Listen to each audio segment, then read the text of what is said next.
আসবে। কি ওর সাথে বসবা? এই বিল্লুর সাথে বসবা তুমি? দাঁড়াও দাঁড়াও, একটু আমাদের ট্রেনটা একটু চালাইতে দাও আম্মা। যা যা যা, ওই ট্রেন চলবে, একটু দাঁড়াও।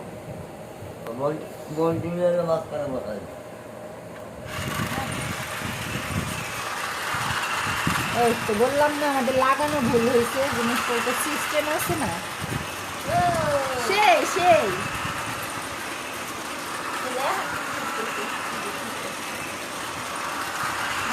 চলো, এই ট্রেনে করে আমরা ঢাকা থেকে সিলেট চলে যাই। আসো, যাবা? হ্যাঁ, এই যে যাবে, মাথা নাড়াইতেছে।